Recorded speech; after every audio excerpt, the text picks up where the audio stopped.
늦게까지 우리 연합찬양대에서 오늘 하나님 앞에 드릴 찬양을 준비했다는 소식을 들었습니다. 하나님 앞에 드리는 찬양을 정성껏 준비하는 것은 하나님이 기뻐하시는 일입니다. 우리가 모든 걸 하나님 앞에 드릴 때 대충 드리지 말고 정성을 다해서 준비해서 드릴 수 있기를 바랍니다. 이 추수감사주의를 앞두고 한 주 동안 말씀을 묵상하고 우리 성도들과 어떤 말씀, 어떤 감사에 대해서 나눌까 고민하던 중에 제가 헌책방에 가서 책을 한 권 골라 잡았습니다. 제 얘기 잘 들리시죠? 마이크 소리 안 작죠? 예, 잘 들리세요?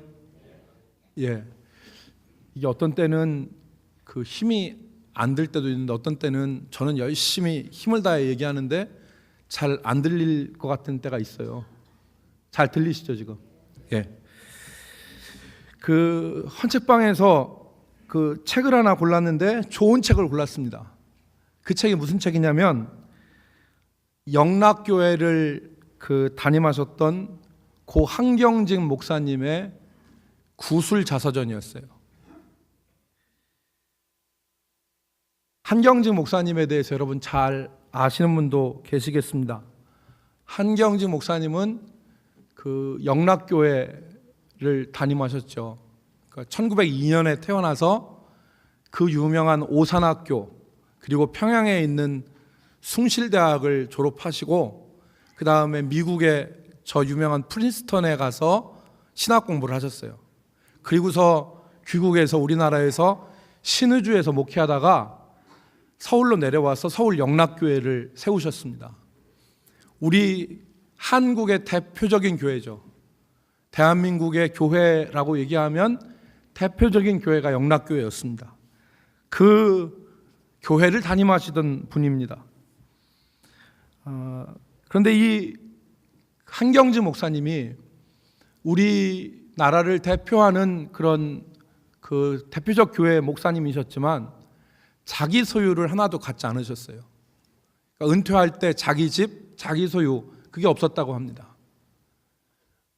얼마나 이분에 대한 일화를 제가 한번 들었는데 그분이 그 옛날에 목회할 때에 교인들이 겨울이 돼서 목사님 신방하시는데 추우신데 그 오바 코트를 하나 이렇게 사드렸대요. 근데 교회에서 내려오다가 교회 앞에 거린이 엎드려서 있는데 추위에 오돌오돌 떠니까 자기가 입던 외투를 벗어서 그분한테 그 거린에게 주었다는 얘기가 있습니다. 그러니까 그 정도로 이분이 그 목회를 하신 분입니다. 그래서 1992년에는 종교계의 노벨상이라고 하는 템플턴상을 수상을 했습니다. 그리고 2000년에 지금부터 17년 전에 2000년에 하나님 부르심을 받았죠. 1902년 출생입니다. 구술자서전이라 그렇게 얘기했는데 왜 구술자서전이냐면 한경직 목사님은 자기의 이야기를 자서전으로 남기는 것을 원치 않으셔서 책을 쓰지 않으셨다 그럽니다. 그런데 1981년에 은퇴하고서 그 밴쿠버, 카나다 밴쿠버에 있는 외손녀의 집에 갔다가 그때 나이가 80세였으니까 자기의 모든 기억들이 희미해질 것 같으니까 녹음을 했습니다. 이 한경직 목사님이 말을 하고 녹음을 해서 남긴 녹음 기록으로 그 이후에 책이 나온 겁니다.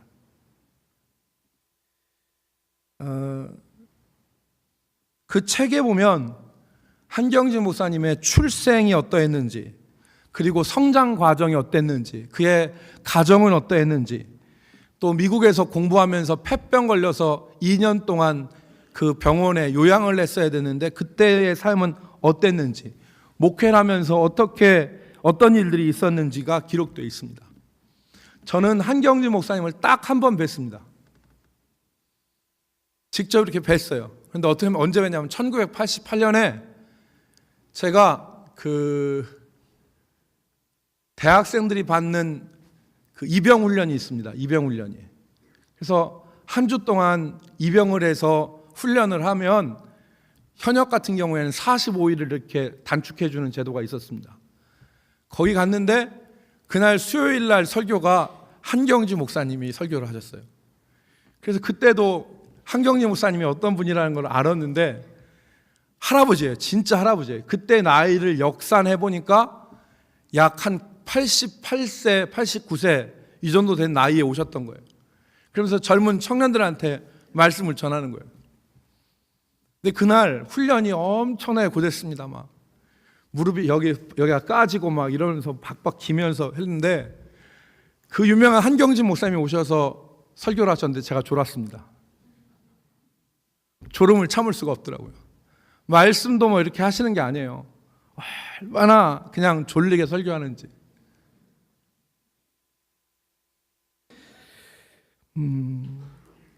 저는 책을 보면서 이분이 감사의 사람이었다는 것을 알 수 있었습니다. 책 제목이 나의 감사였어요. 나의 감사. 나의 감사. 책에는 수많은 감사라는 말이 나옵니다. 그래서 책을 딱 펴서 목차를 보면 목차가 다 감사라는 말로 장식이 되어 있어요. 날 낳아주신 부모님께 감사하다. 평생의 동반자를 주심에 감사하다. 좋은 부모님과 형제를 주심에 감사하다. 농촌에서 태어난 것에 감사하다. 배우게 하시니 감사하다. 약할 때 강함 주시니 감사하다. 다 감사해요. 목회자로서 저에게 다가온 것은 이 구절이었습니다. 그 한경재 목사님이 그 영락교회를 출입할 때, 들어갈 때마다 감사 기도를 드렸다고 그래요. 이 교회를 세워주신 것에 감사합니다. 이 교회의 뜰을 밝게 해주신 것을 감사합니다. 하나님께서 이 교회에 복을 주신 것을 감사합니다. 하나님께서 이 교회를 통해 우리 민족에게 복음을 전하시고 우리 민족에게 복을 주심에 감사합니다. 그러니까 교회를 왔다 갔다 하면서 감사의 기도를 한 거예요. 교회 세워주신 감사합니다. 교회의 뜰을 밝게 해주신 것 감사합니다. 우리 교회에 복을 주심을 감사합니다. 우리 교회를 통하여 민족에게 복음을 전하고 이 민족에게 복을 주심을 감사합니다. 감사했다는 거예요. 특별히 자기 아내에 대한 감사가 묻어 있었습니다. 자기 선친은 집안이 어려워져서 장가를 늦게 갔어요. 굉장히 장가를 늦게 가서 자기를 늦게 낳았다는데 그래서 선친이 자기를 일찍 결혼을 시켰대요. 가정을 이루게 했답니다. 그러니까 한경재 목사님이 13살 때 16살 된 사모님과 만나서 결혼을 했대요. 13살에. 결혼 얘기하니까 좋습니까? 아내와 이제 사는데 없는 살림에 고생한 아내에 대한 감사의 마음을 적었습니다. 자신이 유학가 있는 동안에, 그때 유학이 흔찮았는데 유학가 있는 동안에 시아버지를 모시고 뇌수막염에 걸린 자기 아들이 하나 있었는데 그 아들을 업고 들고 몇십 리를 뛰어서 병원에 갔고 다른 큰 병원으로 갔는데 그 아이가 그만 죽어요. 그래서 혼자 있으면서 아들을 잃은 그때의 그 상처, 그때의 그 슬픔, 그것을 혼자 감당한 아내에 대한 미안함 그리고 감사함이 배어 있었습니다. 숭실대학, 평양에 숭실대학이 있었는데 그 숭실대학에서 아내가 5시면 일어나서 밥을 해줬대요. 그런데 그때 밥이 그냥 밥에다가 콩나물국 그리고 김치가 전부였대요. 근데 이분이 그 상을 받고서도 감사해요. 이 콩나물은 값도 싸고 영양도 많은데 이런 음식을 같이 먹을 수 있음에 대해서 감사하다. 감사의 기록들이 여러 가지가 있었습니다. 사랑하는 성도 여러분, 오늘 우리는 어떤 감사 가운데 살아가고 있는가 한번 생각해 봤으면 좋겠습니다. 우리는 어떠한 감사 가운데 살아가고 있는가? 우리의 삶이 감사와는 거리가 먼 감사와 우리 자신을 옆에 놓고 볼 때 생뚱맞은 것은 아닌가? 우리가 감사에 대해서 우리가 감사를 자연스럽게 하지 못하는 삶이 아닌가. 추수감사절을 당해서 헌금을 하고자 하니까 하나님이 내게 주신 것이 무엇이지? 라고 생각하셨습니까? 한경직 목사님이야 성공한 목회자고 그리고 큰 교회 목사님이었으니까 감사할 것이 많았겠지. 그런데 나는 감사할 것이 많지 않아. 이렇게 생각하고 여러분 오늘 교회 오시지 않으셨습니까? 오늘 시편 기자는 나의 감사를 찾았어요. 나의 감사. 다른 사람의 감사가 아니라 하나님께서 내게 주신 감사를 찾았습니다. 즉 형식에 떠밀려서 추수감사절이니까 그냥 감사 한번 생각하는 감사, 그리고 다른 사람들에게 주신 감사, 그 감사가 아니라 자기의 감사를 찾았어요. 여러분 시편 136편의 이 구절이 굉장히 의미 있는 구절입니다. 이 시편 136편의 구절이 성전에 올라가는 노래가 120편부터 있는데 120편부터 성전에 올라가는 노래가 계속 이어지다가 맨 마지막에 최종적으로 딱 끝나는 게 어떤 시편이냐면 이 136편이에요. 그래서 이 136편을 대할렐이라고 그렇게 불러요. 굉장히 의미 있는 건데 이 136편의 내용을 우리가 보고 그리고 조금 생각해 보면 이 시편이 달리 보입니다. 왜 달리 보이냐면 이 136편은 전부 다 26절로 되어 있어요. 1절부터 26절까지 되어 있는데 이 26절의 한 절 한 절이 다 동일한 형식으로 되어 있어요. 아까 우리가 읽었을 때 먼저 파악하신 분들이 계시겠죠?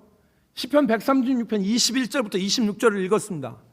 그런데 이 21절과 26절을 바라보면 이 136편의 시편이 동일한 형식으로 되어 있어요. 1절부터 26절까지. 뭐냐? 어떤 하나님께 감사하라. 그리고 그 뒤에 그 인자하심이 영원함이로다. 만약에 우리가 오늘 읽는다면 이런 겁니다. 제가 여호와께 감사하라. 그는 선하시고 하면 여러분들이 그 인자하심이 영원함이로다. 우리를 사망의 음침한 곳에서 건지신 하나님께 감사하라. 그럼 여러분들이 그 인자하심이 영원함이로다. 이 구절이 계속 반복돼요. 여러분 5절을 보십시오. 5절을 보면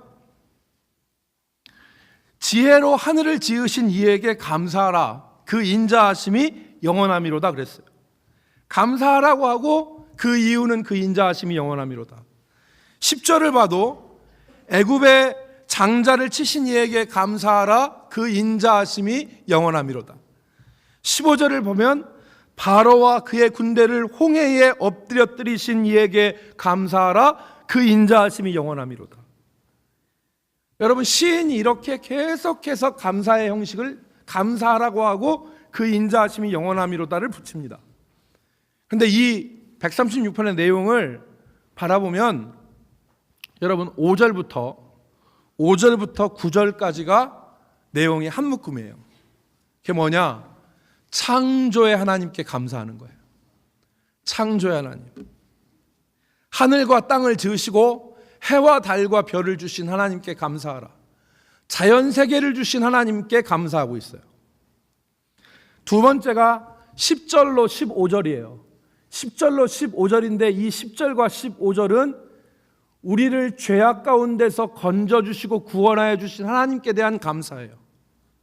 그걸 이스라엘의 역사를 통해서 애굽과 그 핍박 가운데서 건져주시고 홍해를 가르셔서 우리를 구원하여 주신 하나님께 감사하라. 그 인자하심이 영원함이로다. 우리의 구원에 대해서 감사했어요. 세 번째가 우리에게 승리를 주신 하나님께 감사하라. 우리를 약속의 땅으로 이끄시고 거기에 있는 여러 유력한 왕들, 여러분 아모리 왕, 또 바산 왕 옥, 아모리 왕 시온, 이런 사람들에게서 승리를 주신 하나님께 감사하라.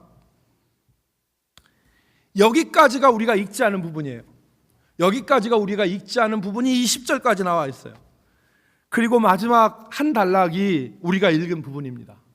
이 단락에서 무엇을 얘기하느냐? 나에게 베풀어 주신 하나님의 은혜에 대해서 감사해요. 21절에 지금 우리가 밟고 있는 이 땅을 주신 하나님께 감사, 비천함 가운데서도 우리를 기억해 주신 하나님께 감사, 나를 대적 가운데서 건지신 하나님께 감사, 25절 마지막에는 육체에게 먹을 것을 주신 하나님께 감사. 시편 136편의 가치는 여기에 있어요. 시편 136편의 가치는 하나님께 올려드릴 오늘의 감사를 창조에 대한 감사, 구원에 대한 감사, 우리에게 승리를 주신 하나님에 대한 감사, 그것과 동일하게 놓고 있다는 거예요.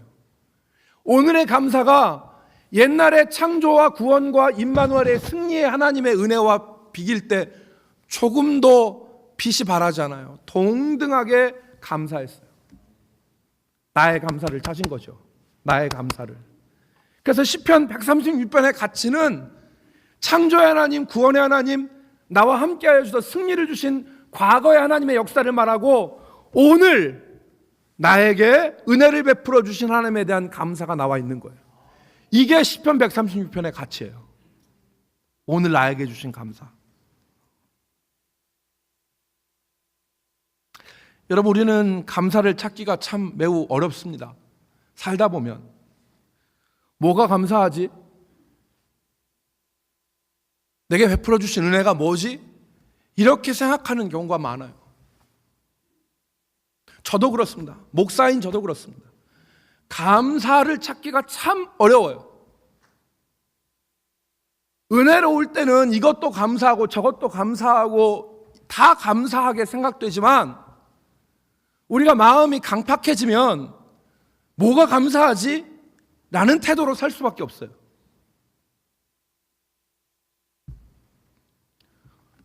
나의 감사, 우리의 감사. 나의 감사, 우리의 감사.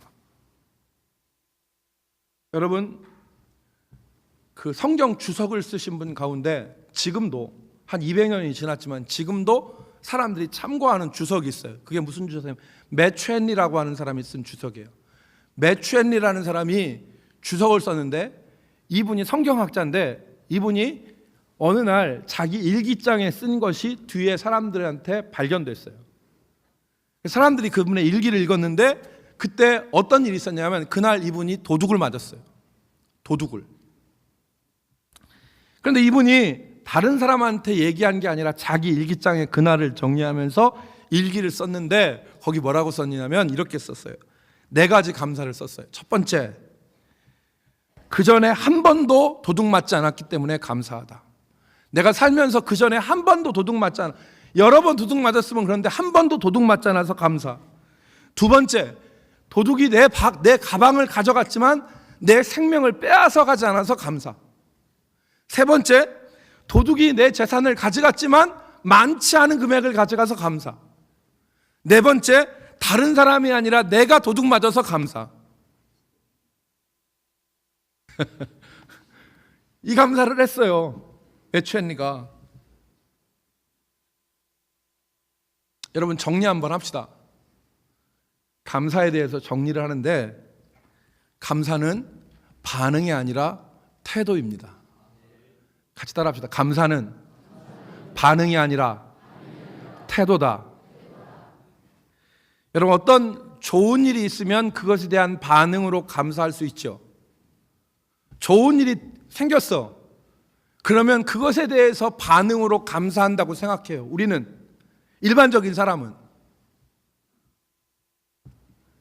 어디다 땅을 한 평에 5만 원 정도 주고 샀는데 좀 묵혀놨더니 5만 원짜리가 100만 원이 됐네?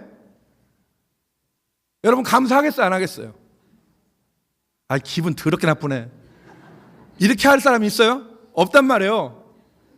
어떤 조건이 들어왔을 때 반응할 수 있어요. 이게 우리는 감사라고 생각해요. 내가 승진을 했어. 집안에 어떤 일이 잘 됐어. 그러면 그 조건에 대한 반응으로 감사를 생각해요. 그러나 감사는 그런 게 아닙니다. 감사는 그건 누구나 다 할 수 있는 감사예요. 안 믿는 사람도 감사해요. 그러나 감사는 조건이 주어졌을 때 보이는 반응이 아니라 삶의 태도입니다. 감사의 마음, 감사의 태도가 있을 때 감사의 반응이 나오는 거예요. 도둑을 맞은 매튜 헨리처럼 도둑을 맞은 것에 대한 반응을 얘기한다면 기분 나쁜 거예요. 그러나 결코 그 반응으로는 감사가 나올 수 없어요. 그러나 감사의 자세, 감사의 삶의 태도가 되어 있으면 도둑을 맞아도 그 가운데서 감사가 나오는 것입니다. 한경직 목사님이 미국에서 유학하다가 폐결핵에 걸렸어요. 그래서 2년 동안 꼼짝을 못했습니다. 미국의 어느 도시 1600m 해발되는 도시에 가가지고 2년 동안 있어야 되는데 20몇 살의 청년을 자기가 목욕을 못하고 간호사들이 목욕을 시켜줬어요. 너무 몸이 약하니까. 이 정도 되면 어느 정도인지 아시겠죠. 20대 청년이 자기가 목욕을 못해 간호사들이 목욕을 시켜줬어야 됐어. 그 정도면 말 다 한 거죠. 그런데 일반적으로 생각하면 이 한경직 목사가 그런 폐병이 들면, 그래서 사경을 헤매고 다니면 어떤 생각이 들겠습니까?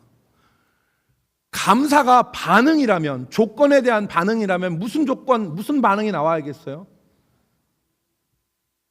지지리도 못 사는 나라에서 천신만고 끝에 유학을 와서 어렵게 공부를 했더니 재수없게 폐병이 걸렸어.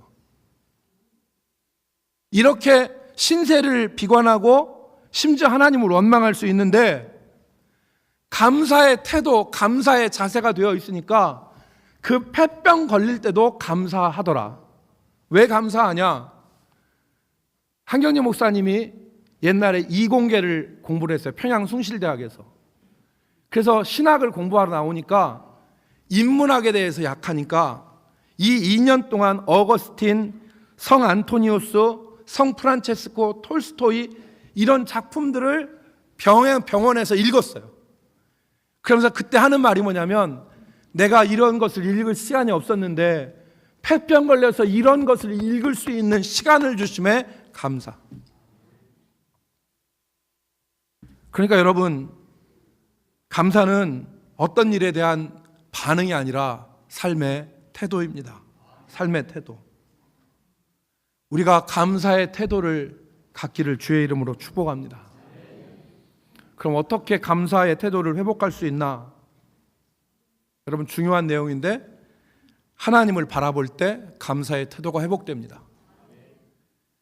창조의 하나님, 날 구원하신 하나님, 그리고 임마누엘의 하나님, 나와 함께 하셔서 승리를 주신 하나님을 바라볼 때 감사가 나옵니다. 그때 감사할 수 있어요. 여러분, 요셉이 17살 때 노예가 되어서 30살까지 총리가 될 때까지 무지 고생을 했는데 그것도 어쩔 수 없는 것이 아니라 자기 형들이 자기를 팔아먹었어요.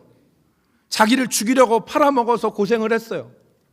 보통 사람 같으면 요셉의 마음속에는 비수를 날마다 갈고 만나면 죽여버리겠다고 하는 생각으로 꽉 찰 수 있죠. 그런데 요셉은 그렇게 살지 않았어요. 형들을 만나도 요셉은 그렇게 하지 않았어요. 왜? 불평과 원망의 삶이 아니라 섭리하시는 하나님을 바라보았기 때문에, 하나님을 바라보기 때문에 감사할 수 있는 거예요. 같이 따라합시다. 섭리하시는 하나님을 바라볼 때 감사할 수 있다. 여러분, 감사를 회복할 수 있는 여러분 되시기를 주의 이름으로 축복합니다. 섭리하시는 하나님을 볼 때, 섭리하시는 하나님, 그 하나님을 우리가 바라볼 때 조건에 대한 반응이 아니라 우리가 감사의 모습으로 살아갈 수 있는 것입니다. 이제 마지막으로 감사의 의미에 대해서 같이 생각하고 말씀을 마치겠습니다. 감사가 어떤 의미를 갖느냐? 첫 번째, 감사는 회복의 행위입니다. 회복의 행위. 감사는 우리가 잃어버린 것, 우리가 잃어버린 좋은 것들을 찾고 우리의 행복을 찾는 회복의 행동이 바로 감사입니다. 여러분, 성경은 인간의 모든 불행과 모든 범죄의 원인을 어디에 두고 있냐면 감사하지 않음에 두고 있습니다. 감사하지 않는 것은 단지 어떤 일에 대해서 내가 감사하고 감사할 수도 있고 입을 닫고 감사하지 않을 수도 있는 이 차원에서 성경은 감사하지 않음을 얘기하지 않아요. 감사하지 않음이 범죄의 시작이다. 여러분,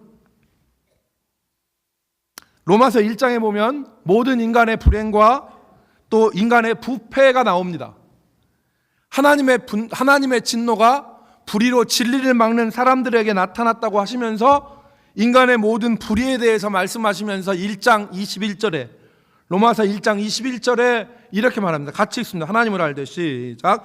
하나님을 알되 하나님을 영화롭게도 아니하며 감사하지도 아니하고 오히려 그 생각이 허망하여지며 미련한 마음이 어두워졌나니. 아멘. 여기 보면 인간의 모든 부패와 타락의 원인을 기록하였는데 그게 뭐냐? 하나님을 알되 하나님을 영화롭게도 하지 않고 감사하지도 않는다는 데 뒀어요. 감사하지도. 당연하다고 생각하는 거예요.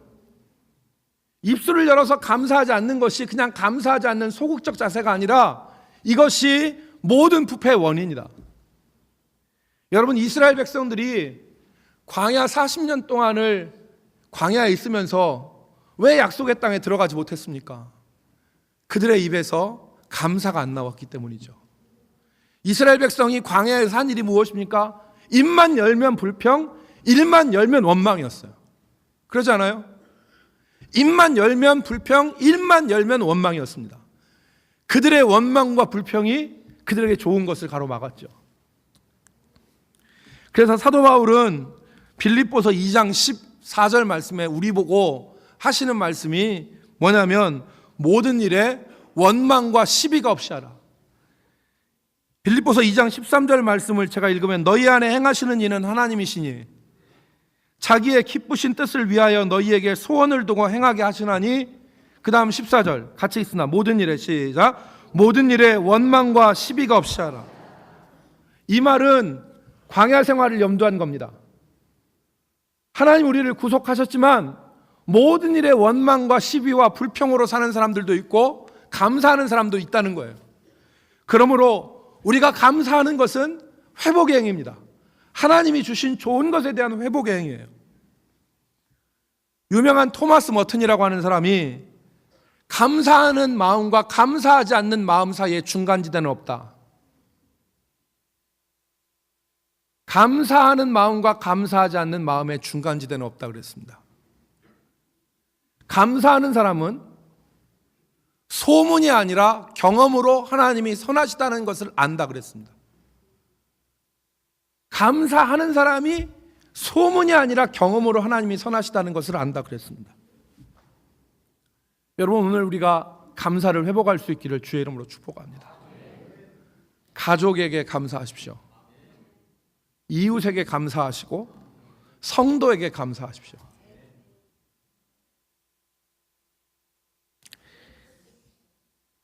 옛날에 10cm 자가 있었어요. 10cm 자가. 몇 cm라고요? 10cm. 30cm도 아니요. 10cm 자가 있었는데 이 10cm 자가 돌아다니면서 사람들을 보고 10cm 자가 자기 옆에 있는 그 존재들을 보고 딱 갖다 대. 아이고, 너는 50.2cm. 저리 가. 너 6cm. 너는 7cm. 너는 2cm. 왜 이렇게 작아? 너는 저리 가. 그렇게 만나는 사람들마다 자기 잣대로 다 재서 옆으로 다 치워버렸어요. 그러다 어느 날 10cm가 저울을 만났어요. 저울은 보자마자 이 10cm 자를 자기 위에 올려놓았습니다. 그리고 웃음을 터뜨리며 비웃었어요. 야, 너 겨우 5g이구나. 5g. 아주 가벼운 놈이네. 상대도 하기 싫으니까 저리 비켜 하고서 자를 자기한테 재고 5g이라고 무시했어요. 그리고 휙 가버렸어요. 그러니까 10cm 자가 자존심이 상했어요. 아니 지가 뭔데 나를 다뤄보고 지가 뭔데 나를 이렇게 상대도 안 해. 그런데 10cm 자 마음속에 깨달음이 왔어요. 내가 다른 사람을 저렇게 하지 않았나? 내가 다른 사람을 다 저렇게 재고 넌 몇 센치, 너 몇 센치, 너 몇 센치. 자기가 남들을 함부로 평가하고 많은 상처를 주었다는 사실을 10cm 자가 깨달을 수 있었습니다. 여러분, 오늘 우리는 감사를, 하나님께 대한 감사는 기본이죠. 근데 이 감사가 우리의 가족, 우리의 이웃, 우리의 성도들에게 감사가 되어야 돼요. 왜? 우리가 이럴 수 있어요. 해준 게 뭐가 있다고. 해준 게 뭐가 있는데 내가 감사해. 따라합시다. 해준 게 있어서 감사가 아니라 하나님의 선물이기 때문에 감사하자. 아멘. 해준 게 있어서 감사하는 게 아니야. 하나님의 그 자체가 하나님의 선물이에요. 아시겠어요? 양집사님, 유집사님 서로 보세요. 양집사님, 유집사님 서로 보시고, 유집사님, 양집사님 서로 보세요. 예. 서로 감사해야 돼요. 서로 두 분이 감사해야 돼요. 하나님 주신 성도기 때문에. 양집사님, 이집사님 서로 보십시오. 두 분이 서로 보세요. 두 분도 서로 감사해야 돼요. 왜? 하나님이 주신 선물이기 때문에. 그래서 해준 게 있어서가 아니라 존재 자체가 감사해야 돼요. 그래야 우리가 복을 받아요. 둘째는 여러분, 감사가 우리의 믿음을 견고하게 하는 소망의 행동이기 때문에 감사해야 됩니다. 첫 번째는 감사가 회복의 행위라고 그랬어요. 이 감사할 때 모든 악한 것들이 물러가요. 감사할 때 모든 부패와 모든 죄악들이 물러가는데, 두 번째 감사는 소망의 행위예요. 감사하는 사람은 상황을 보고 감사하지 않습니다. 믿음으로 감사하는 거예요. 왜? 소망을 하나님께 두기 때문에. 이 소망으로 우리가 감사할 수 있어요. 이스라엘 백성들이 애굽에서 나와서 홍해 앞에 섰을 때, 앞에는 홍해고 뒤에는 이스라엘 애굽 군대가 막 몰려왔을 때, 이스라엘 백성들이 애굽에서 차라리 애굽 사람들을 섬기는 게 나을 뻔했다, 여기 와서 죽는 게 무슨 꼴이냐고 모세를 원망했을 때, 모세가 출애굽기 14장 12절부터 14절에 이렇게 말합니다. 출애굽기 14장 13절. 너희는 두려워하지 말고 가만히 서서 여호와께서 오늘 너희를 위하여 행하시는 구원을 보라. 여러분, 앞뒤로 다 조여드는 위기 가운데서도 감사는 소망으로 할 수 있는 거예요. 하나님 앞에 소망을 가지고 할 수 있는 것입니다. 로마서 8장 28절에 우리가 알거니와 하나님을 사랑하는 자 곧 그 뜻대로 부르심을 받은 자들에게는 모든 것이 합력하여 선을 이루느니라. 그러니까 감사는 꼭 상황이 좋아서 감사가 아니라 소망으로 감사할 수 있는 것입니다. 그러므로 오늘 우리가 감사는 세 종류가 있다고 그러죠. 무엇 때문에 감사, 무엇으로 인하여서 감사, 하나님이 내게 좋은 차 주셔서 감사, 좋은 직장 주셔서 감사, 자녀가 잘 돼서 감사, 그리고 되는 계획한 대로 일이 잘 돼서 감사. 이것은 때문에 감사해요. 비코스에 감사해요. 나에게 무엇을 주셨기 때문에 감사. 또 하나의 감사가 있어요. if에 감사해요. 만약에 하나님 내 소원을 들어주신다면 내가 감사. 하나님 내 계획대로 이루어진다면 내가 감사하겠습니다. 하나님 내가 뜻한 대로 일이 되어지면 감사하겠습니다. 내가 건강이 회복되면 감사하겠습니다. 이거는 만약 뭐뭐 한다면에 감사해요. 그런데 성경의 감사는 무엇 때문에도 감사도 있고 주신다면 감사도 있지만, 그럼에도 불구하고 감사가 있어요. 그럼에도 불구하고 내 계획대로 안 되었음에도 불구하고 소망의 하나님을 믿기 때문에 감사하는 거예요. 내 계획대로 되지 않고 틀어졌어도 감사. 내 뜻대로 안 돼도 감사. 왜? 하나님이 모든 것이 합력하여 선을 이루고 하나님의 자녀에게 좋은 것을 주시기 때문에. 여러분, 어떤 사람이 그랬다잖아요. 남편이 다 날마다 술을 먹고 와. 그래서 지금은 이렇게 술 먹는 사람 다 쫓겨나지만 옛날에는 남자들이 간땡이가 커가지고 이렇게 술을 먹고 왔잖아. 그래서 술을 먹고 와서 꼭 날마다 먹고 오는데 저 버스 정류장에 내려서 집에 오는데 집 대문 앞에서 딱 그냥 뻗어 버리는 거야. 그러면은 부인이 와서 아이고 이 썩을 인간 하면서 다 이렇게 옷 주섬주섬하고 해가지고 다 해서 애들하고 이렇게 끌고 부축해서 집안에 들어와서 재워요. 그러니까 이 사람이 그랬다잖아요. 내가 못 살겠다. 남편이 이렇게 날마다 술 먹고 이렇게 어렵게 하니까 내가 못 살겠다. 이런 생각이 들었는데 이 양반이 은혜를 받았어. 그리고 하나님을 알게 됐어. 그래서 가만히 살펴보니까 남편이 맨날 술 먹고 들어오는 게 아니야. 월수금만 먹고 와. 그러니까 화목토에 술 안 먹고 들어온 거에 감사했어요.